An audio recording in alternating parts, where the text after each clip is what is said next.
올 한 해도 이제 저물어 가고 있습니다. 오늘 본문을 묵상을 하면서 또 한 해를 돌아보면서 이런저런 생각이 들게 되는데요. 이번 성탄절을 맞아서 우리가 어떤 믿음으로 또한 어떤 모습으로 우리가 주님을 맞이해야 될지를 본문을 통하여서 한번 돌아보기를 원합니다. 우리가 보통 아이가 태어날 때 아이는 참 그 집안에 가장 큰 기쁨을 주는 거 아니겠습니까? 그래서 아이들의 이름을 짓는 것은 굉장히 신중하게 지어요.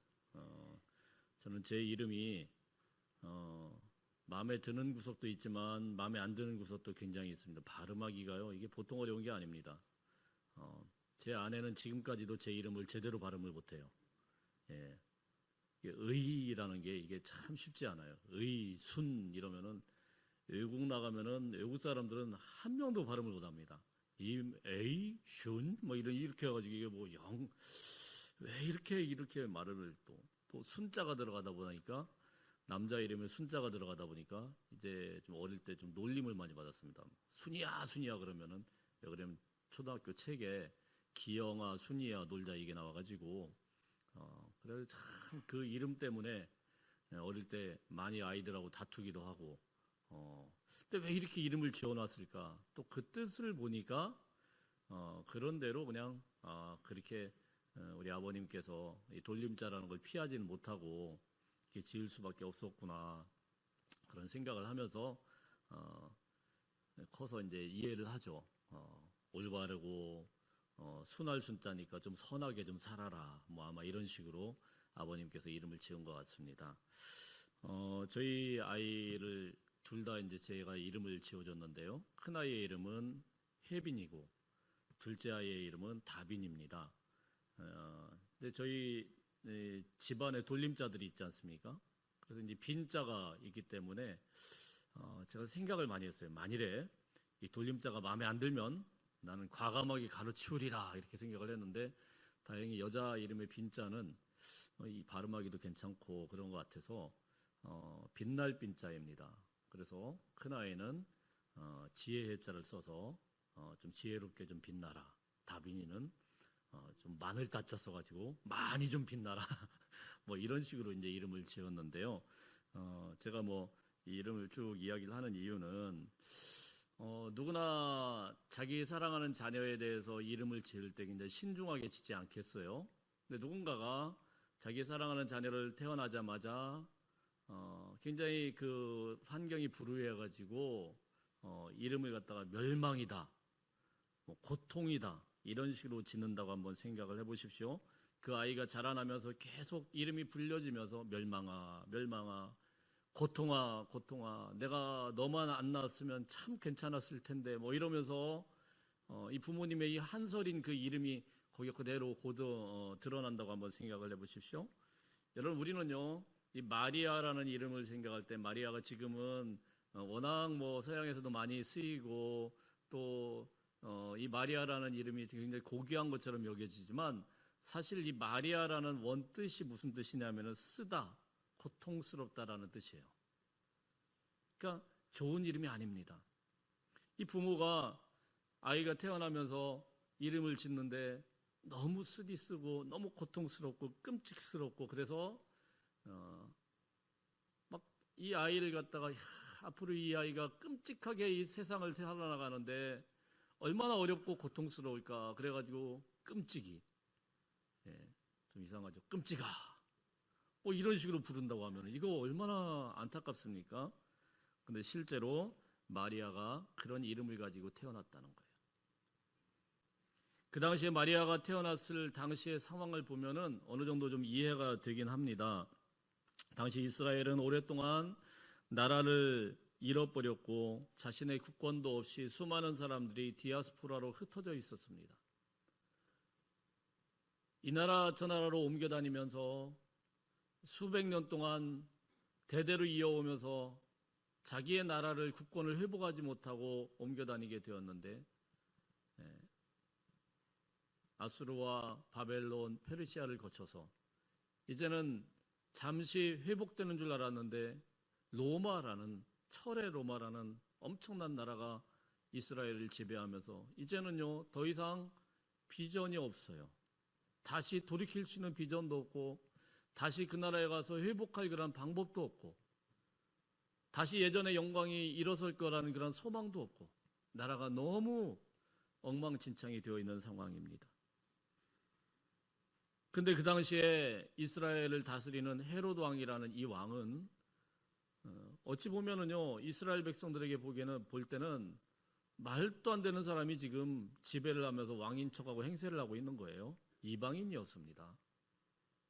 자신의 나라에는 다윗 왕가의 혈통이 흐르고 있는데 다윗 왕의 후손들은 어디로 다 사라져버리고 힘없이 다 지쳐버리고 다 이리저리 뿔뿔이 흩어져 버리고 이방인이 들어와가지고 정치와 야합을 해가지고 왕인 척하고 다스리고 있는데 여러분 무슨 소망이 있고 무슨 희망이 있겠습니까?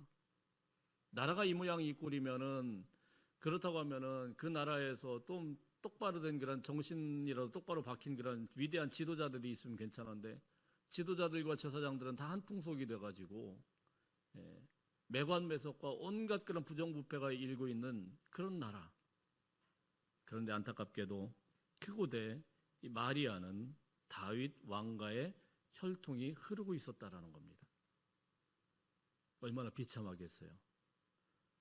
자기네 앞으로 위로 올라가면 다윗의 후손인데 그런데 이 여자아이의 이 환경을 보면은 너무나도 불우한 거예요. 사실 하나님의 말씀이 그 집안을 통해서 그대로 이루어졌다고 하면 이러면 안 되죠. 절대로 이러면 안 되죠. 그래서 천주교 위경이라는 곳을 보면은요, 그의 어머니와 아버지가 여기 우리 성경에는 안 나와 있는데, 천주교에서 보는 우리가 위경이라는 게 있습니다. 다른 성경에 보면은 이런 이야기가 있습니다. 마리아의 아버지는 요아킴이라는 사람이고, 그의 어머니는 안나인데, 요아킴과 안나가 만나가지고 결혼을 하고 이 여자아이를 하나 낳았어요. 낳고는 얼마 안 돼서 이 부모가 죽게 되는 겁니다. 여자아이를 낳으면서 자신의 처지를 보면서 너무나도 고통스럽고 너무나도 비참하니까 이 아이의 이름을 갖다가 마리아다. 아유 고통이다. 네가 살아갈 세상이 너무나도 고통스럽고 어렵구나. 자 이렇게 이름을 지었다라는 것이죠. 그리고 얼마 안 돼서 실제로 그의 부모들이 죽게 되었다는 겁니다. 물론 이게 뭐 어디에 있는 자료가 아니라서 그 위경에 나오는 거라서 우리가 뭐 믿든지 안 믿든지는 모르겠지만 그래도 정설이겠죠. 예. 얼마나 고통스럽고 얼마나 한이 맺혔으면은 이 아이에 대해서 마리아다 이렇게 지었겠습니까?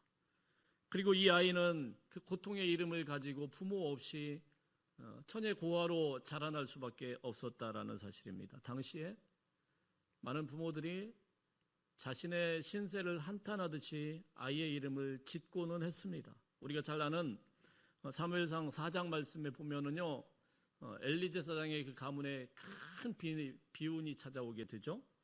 그때 시아버지 엘리가 자기 아들이 전쟁터에서 죽게 된다는 그 소식을 듣고는 그대로 넘어져가지고 목이 부러져서 죽어요. 그런데 그럴 때 하필 며느리가 아이를 낳다가 이 어머니도 또 죽게 돼요. 얼마나 그 아이가 끔찍합니까?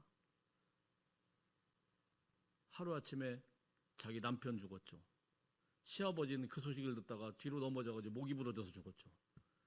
며느리도 이 여인도 아들을 막 낳다가 죽어가는 거예요. 엄마도 죽죠.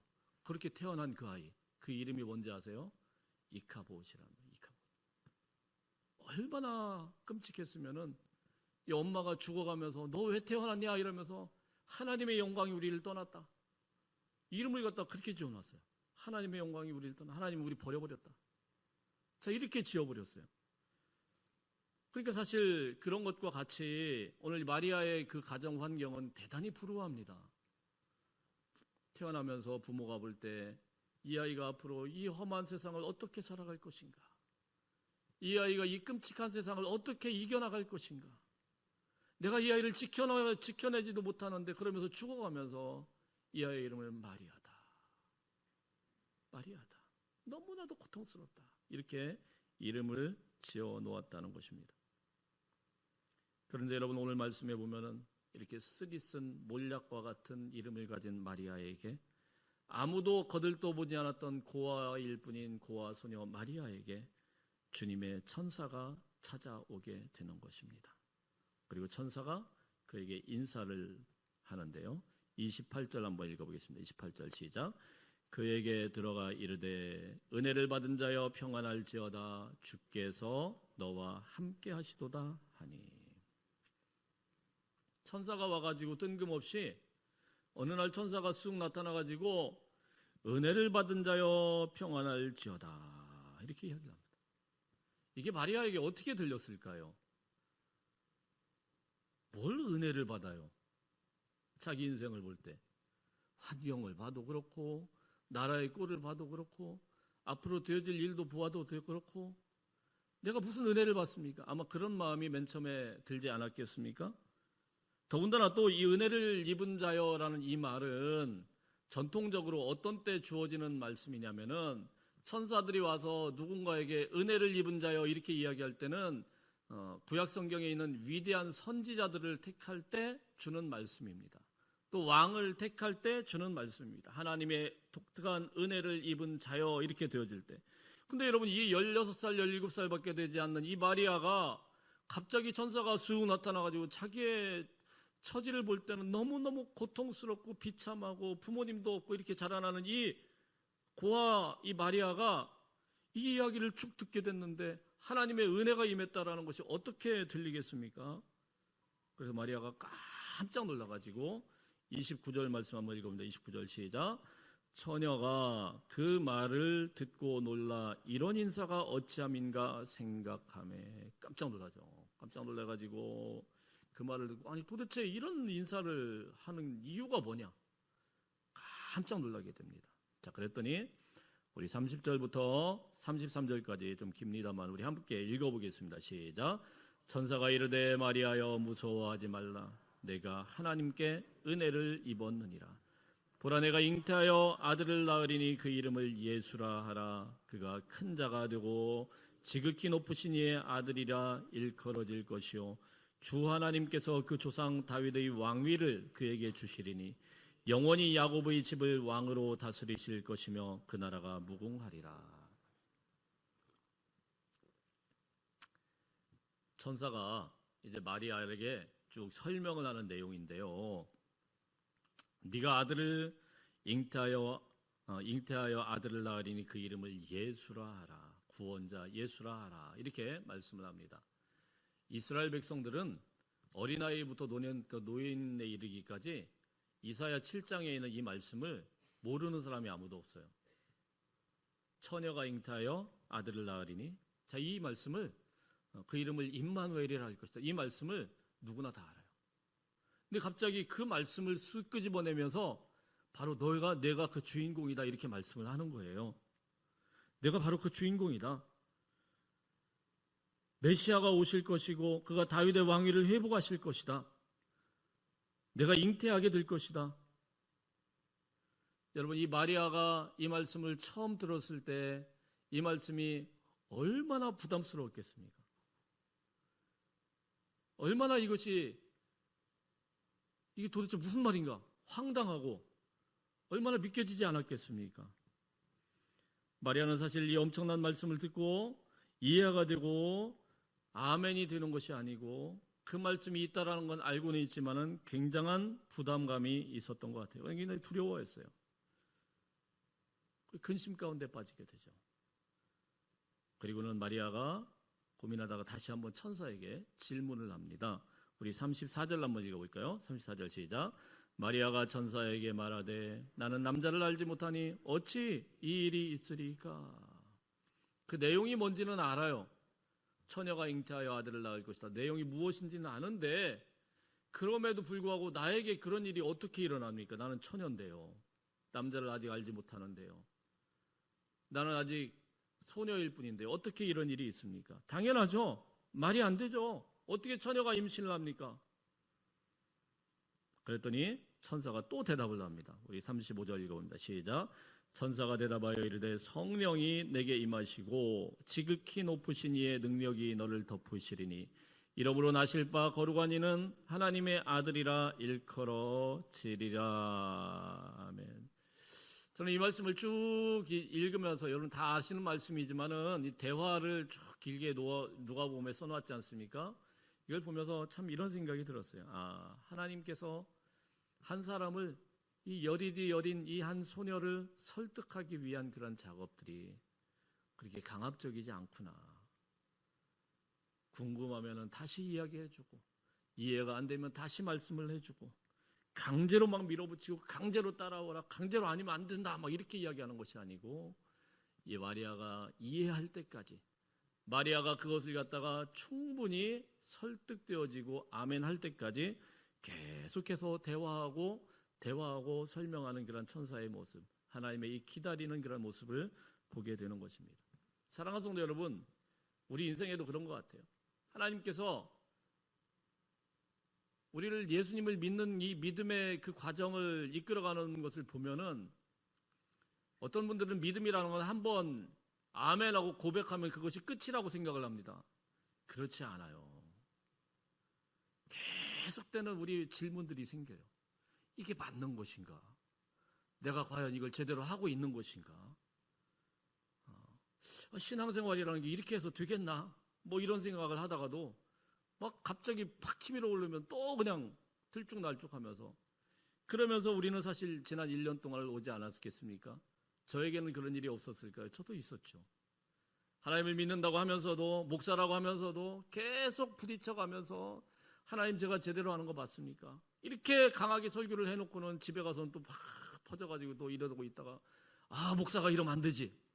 또 일어나가지고 들쭉날쭉 그 모든 시간들 속에서 하나님의 기다리심과 긴 설득의 시간이 있었더라는 것입니다. 여러분, 이것이 하나님의 은혜인 줄 믿습니다. 그리고 오늘 말씀이 뭐라고 합니까? 은혜를 받은 자여, 이렇게 읽으면 은혜를 입었느니라. 네가 은혜를 입었느니라. 하나님의 은혜라는 것은요, 오늘 저희가 1년 내내 불렀던 찬양이 뭡니까? 모든 것이 은혜예요. 모든 것이. 여러분이 살다 보면은 또 1년 동안에 보면은 잘 된 것도 있겠지만 잘 안 된 것들도 지금 굉장히 많을 거예요. 지금도 수많은 문제 속에서 사실 거예요. 그러나 여러분, 그 모든 것들이 하나님의 은혜인 것을 믿으시기를 축복합니다. 이건 강제로 되는 게 아니고요. 참 돌이켜보면은, 참 둘러보면은 참 여전히 좌충우돌하고 무너지고 부서지고 넘어지고 낮아지고 깨지고 이런 모습들이 있긴 있는데, 그럼에도 불구하고 하나님께서 지금도 붙들고 계셔요.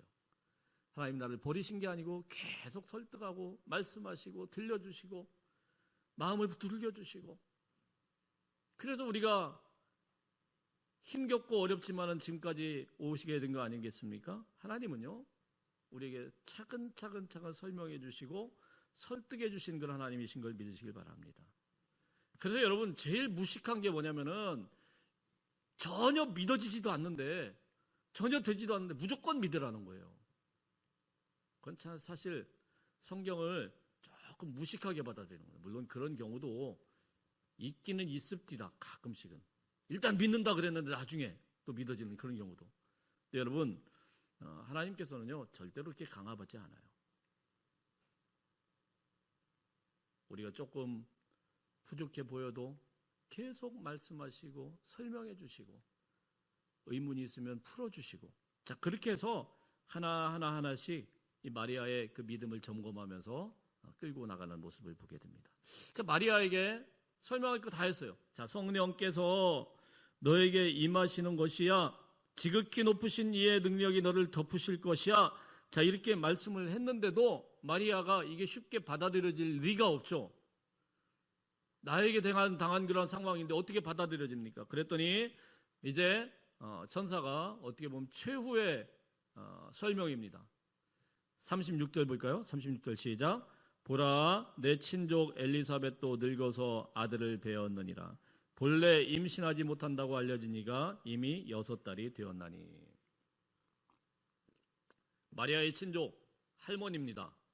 엘리사벳은 제사장 사가랴의 부인이었는데 먼 친척이에요. 근데 누가복음은 사실 처음 시작할 때 이 세례 요한의 잉태 소식부터 시작을 합니다. 세례 요한이 어떻게 잉태되었느냐? 불가능했는데 잉태하게 된 거죠. 할머니였는데 경수가 다 끊어졌는데 잉태했어요. 마치 아브라함의 아내 사례처럼 이미 다 끝났는데 그때 주의 성령께서 임하셔가지고 너 오늘 아이를 갖는다 그랬더니 남편이 하도 어이가 없어가지고 그럴 리가 있습니까? 그랬다가 하나님께서 너 그래? 너 그러면 앞으로 말벙어리 돼. 그래서 아이 다 갖는 동안에 이 사가랴 제사장이 이제 벙어리가 됐습니다. 그 사건을 이야기하는 거예요. 이미 6개월 동안 이 할머니가 내 친족 엘리사벳이 배가 지금 불러오고 있다. 너 그거 알지 않냐? 이 이야기를 지금 하고 있는 거예요. 자, 이런 말씀들을 쭉 하면서 우리 37절 한번 읽어봅니다. 시작. 대저 하나님의 모든 말씀은 능하지 못하심이 없느니라. 천사가 이제는요 강하게 이제 한 방을 이야기를 하는 겁니다. 대저 하나님의 모든 말씀은 능하지 못하심이 없느니라. 그랬더니 마리아가 드디어 아멘 이럽니다. 아멘. 주여 주의 여종이오니 말씀대로 내게 이루어지이다. 그리고는 천사가 떠난 그런 이야기입니다. 여러분, 저는 이 말씀을 쭉 읽어보고 묵상하면서 이 마리아라는 이분이 참 어떤 믿음을 갖고 있는지를 우리가 깊이 한번 좀 마음에 새길 수 있기를 바라요. 계속 의욕이 생겼어요. 계속 혼란스러웠어요. 두려움이 있었어요. 우리가 하나님을 믿는다고 하면서요, 이 믿음이라의 이 과정을 보면은 항상 질문이 생기고 두려움이 생기고 어려워지고, 자, 그럴 때 얼마나 많아요. 올 한해 보면서 열심히 달린다고 달렸지만은 연말이 되면 항상 고백하는 것들이, 하나님 나 어떻게 해요? 하나도 제대로 못 살았네요. 막 이러면서 후회하면서 우리가 오지 않습니까? 자, 그런데 아마도 주님의 말씀이 대저 모든 말씀은 능하지 못하심이 없느니라, 이 말씀이 떨어질 때, 주님의 말씀이라고 이렇게 이야기하고 선포될 때 마리아는 어떻게 했냐면은 주님의 말씀이라고 하면, 주의 말씀이라고 하면은 주의 여종이오니 그 말씀대로 되기를 원합니다, 이렇게 말씀을 한 거예요. 주의 말씀이라고 하면은 무슨 말씀이냐? 주님의 말씀이 그대로 된다라는 건 뭐예요? 자기가 진짜 처녀지만 임신을 한다는 이야기예요. 이거 큰일 날 이야기예요. 정말 큰일 날 이야기예요. 목숨 내거는 거나 똑같은 거예요. 지금 마리아가 어떤 상황입니까? 약혼한 상태예요. 오늘 우리나라에서도 약혼한 사람이 갑자기 딴 남자하고 바람나가지고 애를 가졌다, 그거 심각한 문제지만, 이때 이스라엘 같은 경우, 이 중동 지방에서는요, 이 명예라는 것이 굉장히 중요합니다. 전체 사회가 다 그래요. 이스라엘 안에서는 약혼한 여자가 그 시간을 못 거치고 만일에 아이를 가졌다, 이거는 돌 맞아 죽는 겁니다. 바로 직결 처형이에요. 왜 그러냐면 약혼이라는 것은 우리나라에서도 중요하지만 우리나라에는 그래도 여지라는 게 있어요. 약혼이라는 건 아직 결혼이 아니다. 결혼은, 우리 생각에 결혼은 이름만 해도 결혼은 끝이다. 그러나 약혼은 어때요? 약혼이지만 그래도 깨질 수도 있구나, 이렇게 생각을 하죠. 중동에서는 그렇지 않습니다. 특히 이스라엘 나라에서 이 사회에는 전혀 그렇지 않아요. 약혼은 결혼이에요. 무슨 말씀이냐면은, 약혼을 보통 유대인들이 그 20살에, 남자 20살에 결혼을 합니다. 여자아이들은 한 16살, 17살 요때쯤 결혼을 해요. 자, 그래서 약혼식을 했다라는 것은 무슨 이야기냐면은, 집안과 집안이 만나서 약혼식을 했다라는 것은 이미 결혼을 다 예상을 해놓고 남자가 지참금을 마련하는 그 시간이 필요한 거예요. 결혼 지참금이 필요했던 거예요. 그러니까 이 여자아이를 내가 책임져야 되겠다, 이렇게 생각을 하고, 내 아내를 책임져야 되겠다 하고 약혼을 하고, 그 다음에는 이 가정을 일으키기 위해서 남자가 그 뭐 1년이든 2년이든 이렇게 쭉 지참금을 마련하기 위해서 그 시간이 필요한 거예요. 그러니까 약혼한 여인을 갖다가 누군가가 건드렸다, 그거는 결혼한 여자를 건드린 거 똑같은 거예요. 근데 이 약혼한 마리아가 갑자기 임신을 했다. 주의 말씀대로 제가 주님의 약속하신 말씀대로 처녀가 잉태하여 아들을 낳는다고 했는데 그 말씀대로 이루어지기를 원합니다. 아멘. 이랬다고 하면은 여러분 이건 보통 심각한 게 아니죠. 이 말씀은 무슨 말씀이에요? 주님의 종이오니 주의 말씀이라고 하면, 주의 말씀이라고 하면은 내가 죽을지라도, 나의 이름 석자가 그냥 사라진다고 할지라도 주님의 말씀이 이루어지기를 원합니다. 할렐루야. 이런 고백이란 말입니다. 이런 고백.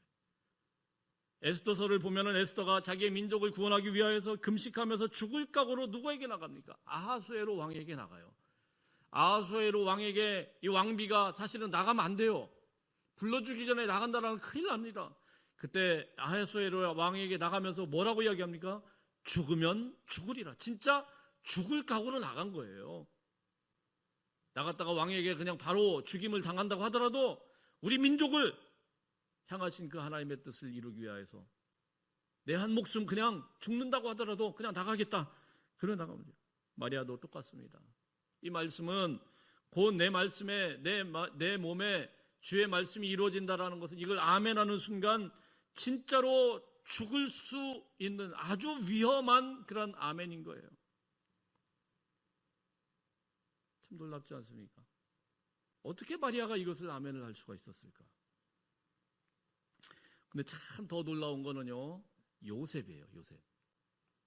여기 요셉에 관한 그런 이야기가 안 나와 있지만 마태복음과 또 뒤에 내용을 보면은요, 요셉이 그의 남편이지 않습니까? 나중에 와서 이 마리아에게 그 소식을 다 듣습니다. 여러분 생각을 해보세요. 16살, 17살 이제 내 약혼녀가 와가지고 지금은 뭐 좀 나이가 좀 다르긴 합니다만은 뭐 고등학교 한 2, 3학년 되지 않겠습니까? 요 아이가 와가지고 다 와가지고 이제 곧 결혼을 해야 되는데 사실은 말이야 성령께서 지난밤에 오셔가지고 이런 말씀을 하셔서 내가 아이를 가졌어. 할렐루야. 여러분 남자분들이랑 그랬어? 어휴 진짜 축하할 일이네. 할렐루야 이럴까요? 그렇게 돼야 안 돼요? 안 되죠. 언놈이야. 너 똑바로 얘기 안 해? 이렇게 되지 않겠어요? 아니 그게 어떻게 있냔 말이에요. 말이 안 되죠. 요셉은 여러분 이게 믿어졌을까요? 안 믿어졌을 거예요. 당연히 안 믿어졌을 거예요. 그래서 마태복음 1장 18절 19절 말씀에 보면은 이렇게 되어 있습니다.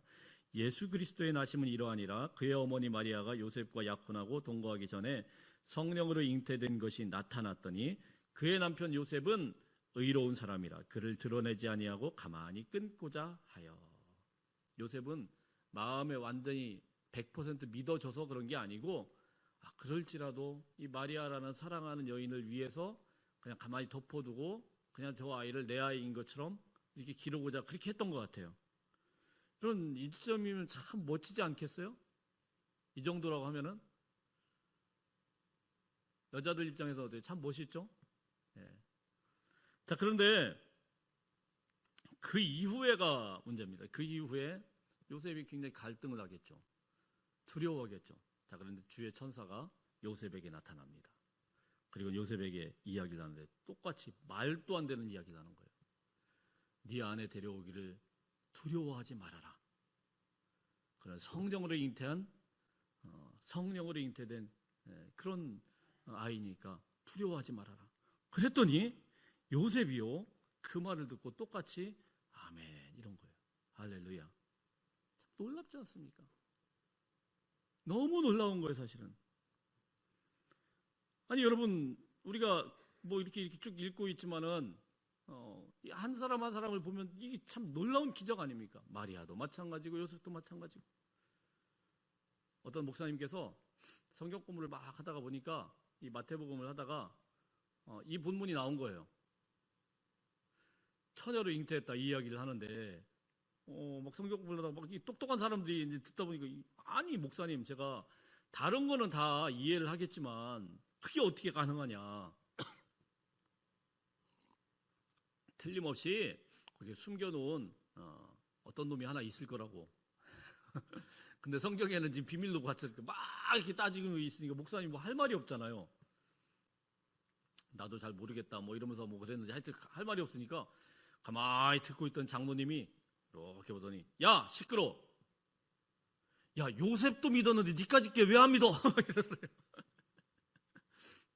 요셉 그 당사자도 믿었는데. 여러분 이게 쉽게 믿어지는 이야기가 아니죠. 요셉이 믿었다라는 거 정말 기적 중의 기적이고 마리아가 또 믿었다라는 거 정말 기적 중의 기적입니다. 참 그런데요, 놀라운 거는 이 마리아가 이 하나님의 말씀을 그대로 받아들이고 아멘하고 이제 자신의 배가 막 불러올 거 아닙니까? 그리고 아이를 낳을 거 아니에요. 근데 누가복음 2장 말씀에 보면 조금 지나가 보면은요, 어떤 이야기가 나오냐면은 마리아가 아이를 처음 태어나고 첫 아이를 예수님을 딱 낳고 나서 강보에 쌓인 그 아들에게 경배하러 오는 목자들이 있습니다. 목자들이 와가지고 이렇게 이야기를 해요. 경배하면서 막 주님의 이게 천사가 나타나는 그 말들을 딱 하는데 아무도 그것을 그렇게 크게 생각을 안 하는데 마리아는 그 마음에 새기어 생각했다 이렇게 말씀합니다. 예수님을 그냥 낳았을 뿐만이 아니고 예수 그리스도께서 하나님의 아들 구주 예수라는 사실을 처음 낳으면서부터 마리아는 그때부터 믿는 거예요. 그리고 요한복음 2장 말씀해 보면은 예수님이 좀 성인이 되어가지고 첫 기적을 일으킬 때 30살쯤 되었을 때 첫 기적을 갈릴리 가나에서 할 때 있지 않습니까? 그때 사람들이 막 이 포도주가 다 사라져가지고 그래가지고 이제 큰일 났죠. 그때 마리아가 어떻게 하냐면은 예수님이 무슨 말씀을 하시든지 간에 너희는 믿어라. 누가 먼저 믿은 겁니까? 마리아가. 그의 어머니였지만 마리아가 예수님께서 하나님의 아들로서 틀림없이 이적을 베푸실 것이라는 것을 믿은 거예요. 자기가 낳은 아들이었지만 이 아들은 하나님의 아들인 것을 아주 태어나서부터 계속 정말 순백색으로 계속 믿은 겁니다. 뿐만이 아닙니다. 말이 안 되는 그런 일들이 이 마리아의 인생에 계속 펼쳐진 거 아니겠습니까? 예수님이 십자가에 달려 돌아가실 때 그 예수님께서 순종하시는 그 모습을 보면서도 마리아는 거기서 약속하신 성령을 기다리라고 한 그 말씀에 또 마지막을 들으면서도 그 모든 그런 예수님의 말씀을 한 구절 한 구절도 놓치지 않고 다 믿으신 줄로 믿습니다. 이게 마리아의 믿음이었어요. 주님의 말씀이라고 하면은 이 사랑하는 이 내 아들 예수를 통하여서 이루어질 주의 말씀이라고 하면은, 그래서 마리아는요 일평생 예수님을 아이를 품에 뱃속에 안았을 때부터 주님께서 승천하시러 올라가실 그때까지 죽는 그 순간까지 모든 순간순간마다 주의 말씀에 순종해서 예수의 제자로 살아간 줄로 믿으시길 바랍니다. 그래서 마리아가 얼마나 이 믿음이 귀하고 얼마나 아름다운지, 얼마나 투명한지.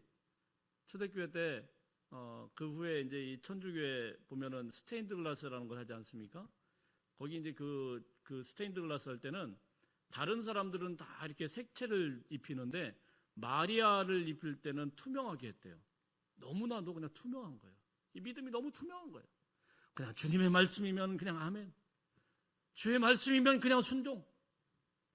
나는 그냥 사라지더라도 그냥 순종. 이해가 되든 이해가 안 되든 주의 말씀이라고 하면 그냥 아멘. 할렐루야.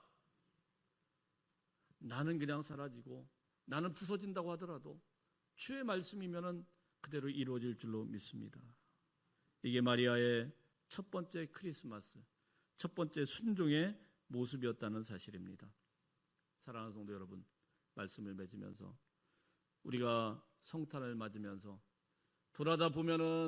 돌이켜보면은 한 해 동안 여러분의 인생에 축복의 시간과 기쁨의 시간과 또 어떤 때는 고통의 시간과 어려움의 시간들이 계속 아우러지면서 지금까지 오게 되었을 줄로 압니다. 지금도 계속 우리는 그렇게 씨름하며 싸워나갈 줄로 압니다.